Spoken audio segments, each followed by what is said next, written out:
Now, the rest of the story.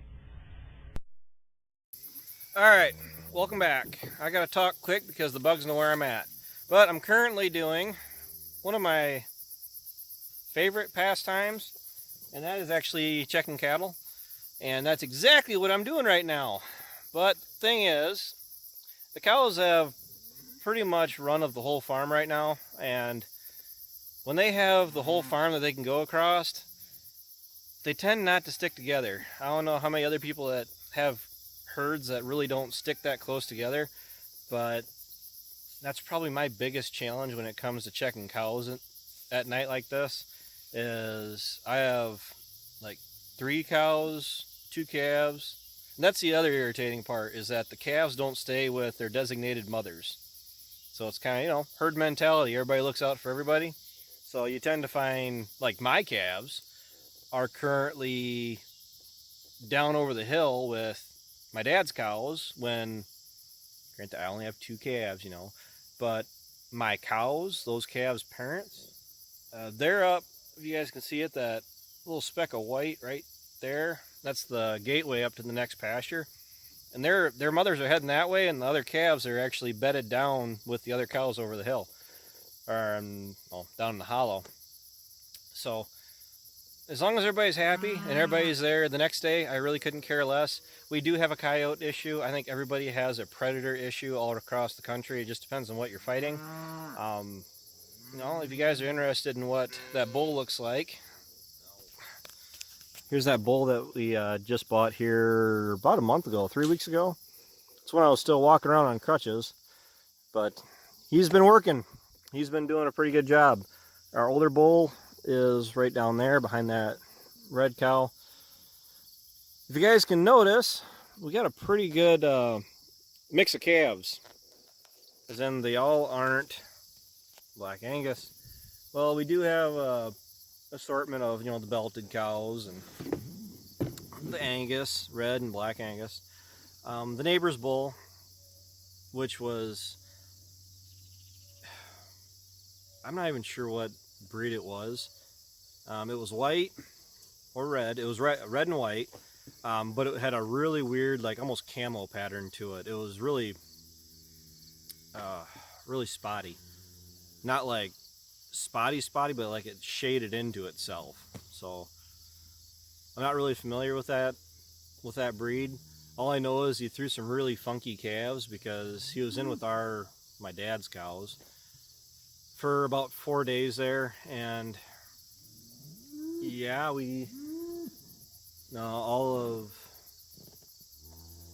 those, the goofy looking ones are down with my calves, but yeah, we try to stick with Black Angus. We're trying to phase out, and I know I'm using my camera right now, or my cell phone right now. We're trying to phase out the belted ones. Typically, the black white face, the belteds, Herefords, those that are in my dad's herd, when they throw calves that look like that, they really don't tend to perform as well at the sales barn. Groups of Black Angus perform really well. All these calves, okay, maybe not. See, the problem we have is the older bull. He was put in with, and that's him right there. He's going to be going down the road here before too long. Probably this fall once I get him back in. They're getting along really well, so I mean, I'm not going to really complain. But they're both jumping, but I definitely know the young one he's checked, and I at least know he's performing.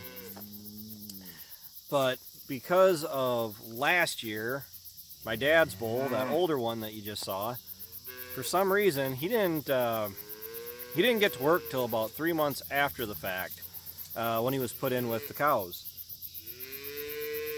We have a bunch of babies. And when I say babies, yeah, we got small calves. People call these guys babies. No, I mean we got newborns. We got, I can't tell if you guys can actually see what I'm looking at. But you see that little guy coming up right there? Even that little guy, he actually has his umbilical yet. That one still has his umbilical yet. It threw our calving off. It threw it later in the year. I would have liked to have been done calving like back in June. So that way they were on grass all summer. They had their mom's milk. That way September, October, somewhere in there, we could have sorted them off, weaned them out, and started getting them on the bunk. Start getting grain put through them. My brother does creep feed. Dad currently does not, but the way things are going and the way things look, that might be something we try to incorporate here going forward with even my dad's cows. Ow. Something's biting me. So, the feed here is actually doing really well. The grass, it's wet. We got plenty of moisture, especially in August here. So we're really not worried about the cows running short on feed. Do we let the cows out in the field? Why do we not let them graze out in the field, like that field right behind me? We do. The reason we haven't been in the past, and it feels like you're looking at my nose, the reason that we really haven't done it much in the past, it's not that we never did, it's just that before this year, because Ryan bought his cows back in February, but every year before this, clear back to 2014,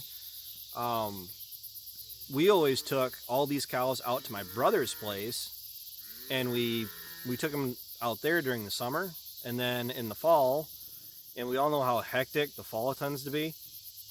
Then we usually go through, load them all back up, and bring them back down here and overwinter them down here. And then at that time, we let them out in the field and we let them graze the fields off.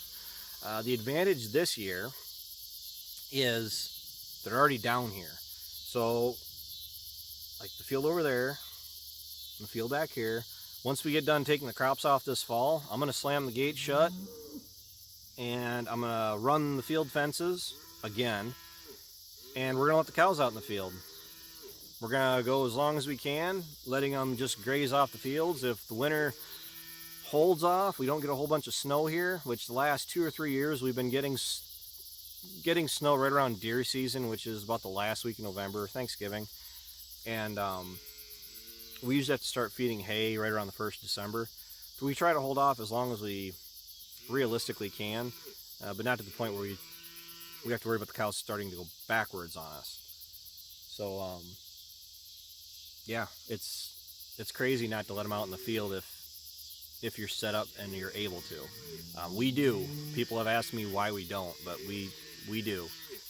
It's just that when it comes to next spring, or how should I say this? Once we start feeding them for the winter, I usually, we get snow on the ground and everything, I usually shut the gates on them, because when the snow starts to melt, and like this year it was the end of March, when the snow starts to melt, things start to thaw out, and you just get nothing but mud, I like to have the cows out of the field once the ground thaws, because you don't want cows walking around your corn and bean fields and causing compaction. So normally, if we can let them graze in the fall, let them get what they can, get what they want, and then we lock them back up into the pastures. We don't let them run. Oh, looking at me bawling for her, but we don't let them run out in the fields until the 1st of May. If we can start with some field work by April, we're pretty happy with that. So, all right, I can feel the bugs starting to show up, so I'm gonna end this with that. So you guys are watching the rest of the story. Thanks for watching. Take care, take it easy, keep in touch. Do I sound tired? Yeah. We did a lot of work today. You guys will probably be seeing that on How Farmers Work. I did not film anything. Didn't even take my camera to the farm today. Forgot about it. But the list of things that we're going to start panic working on is starting to add up, as far as wanting to go through, and the job we did today, cleaning the silo out, that was one of those things that had to be done before harvest. And now that was one of like the top 3 things that we had as our big jobs to do before the end of the summer. We got to do some work to the gearbox, but at least the corn, the nasty, stinky stuff is out of it, and we can move forward. So we'll just have to go from there. So we'll catch up to everybody, try to find where Calvin disappeared, because Calvin was out here with me, but he's a chicken when it comes to dealing with cows. talk to you later.